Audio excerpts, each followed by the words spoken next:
So we decided to build an Earthship. What do we do next? First, we'll need houseplants.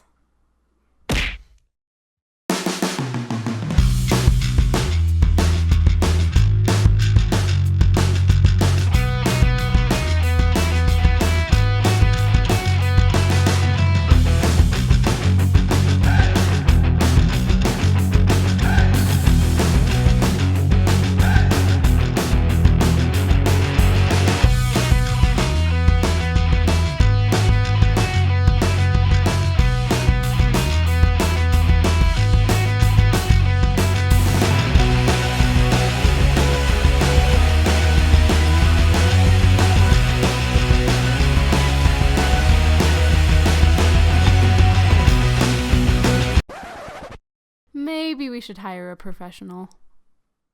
Hi there, I'm Patrick. And I'm Lorana. Welcome to Hole in the Ground. This is the beginning of our journey to build our Earthship home Which we affectionately call a hobbit hole. in beautiful Idaho.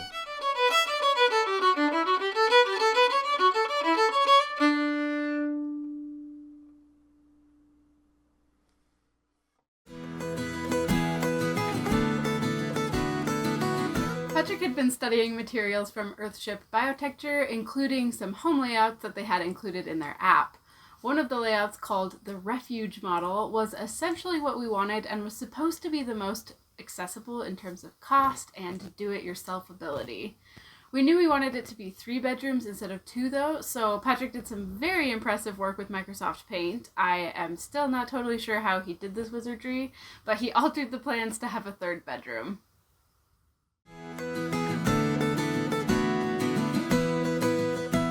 Since we had a general idea of the house layout we wanted, and since we knew this was such a strange project, we went to the county right away to check to see if we would even be able to get a building permit for a home like an Earthship.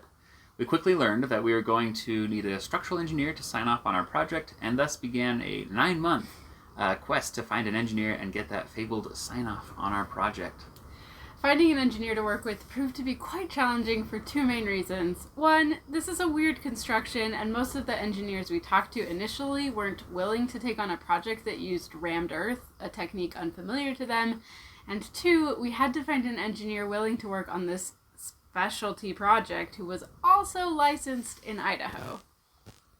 After a few months of searching, we finally found an engineering firm in Oregon who was licensed in most states and had experience with this kind of alternative building.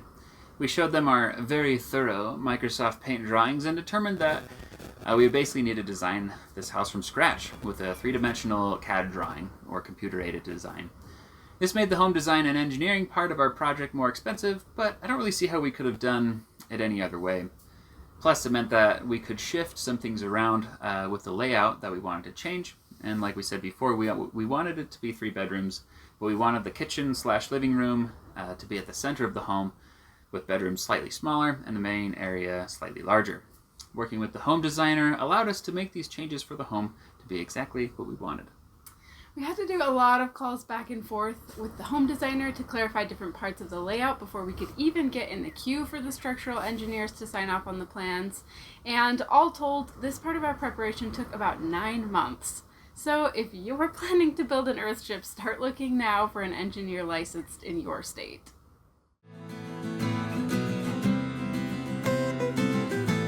We had 2 options presented to us for how to ensure that the tire wall was structurally sound. We could either include concrete buttresses at various places throughout the home, which is pretty traditional with most Earthships, or we could tie the tire wall back into the earth with a geomesh material laid over the tires with the dirt compacted on top, every layer essentially.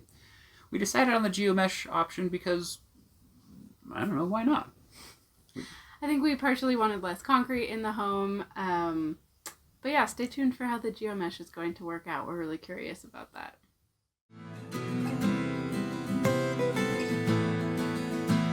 The other thing the home designer helped us with was the site plan, which was also required by the county.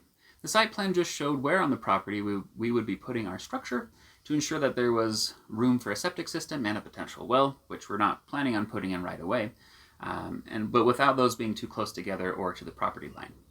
The piece of property we are building on is fairly large, and originally we had chosen to place the home in the middle of the property on the north end.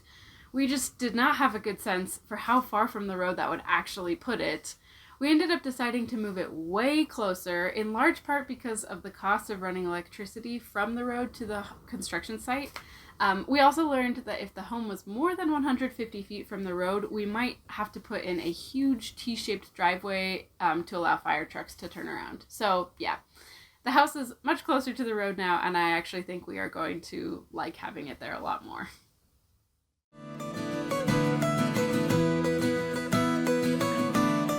Before we even started looking for an engineer, I met with the permitting office for the county we are building in. I gave them an overview of our plans and got direction on the next steps for acquiring a building permit.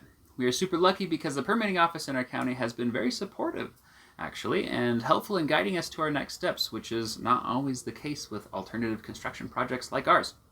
I recommend, or we recommend really, going in to visit with your local permitting office in person, establishing a relationship, being respectful, and being prepared to answer questions that they might have about the project to give you your best chance of getting a permit.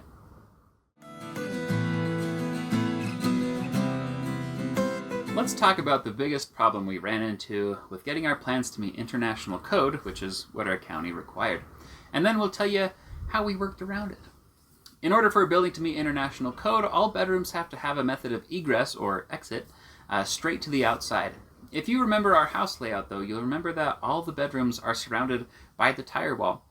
The only room that has a direct method of egress to the outside is the greenhouse area in the front of the home. Both our home designer and the county flagged this as an issue, but all the suggestions for addressing the problem would seriously mess with the design and insulation of the home.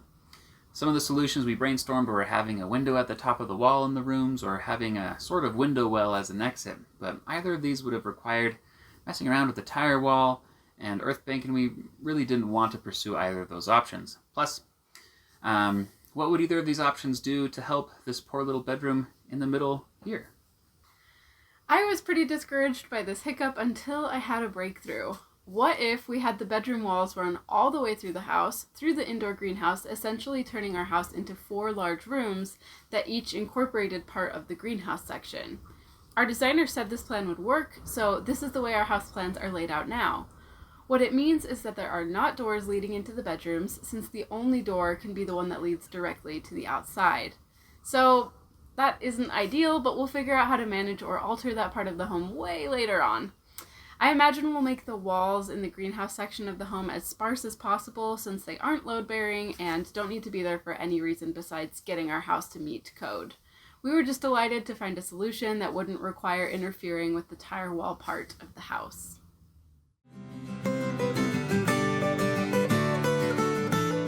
Once the engineering firm sent us our plans, both physically and digitally, it was time to head back to the county permitting office, where we learned that we needed another permit. Septic. Thankfully, the septic application was fairly straightforward.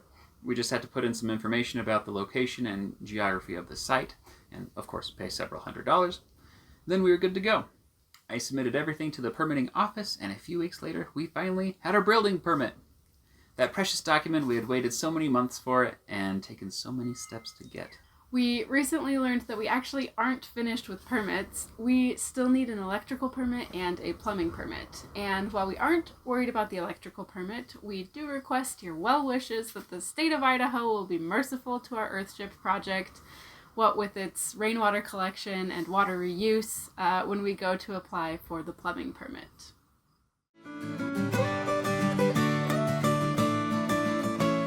Once we finally had our building permit, we could start the initial steps of preparing the dirt work and the construction site and laying down the concrete foundation.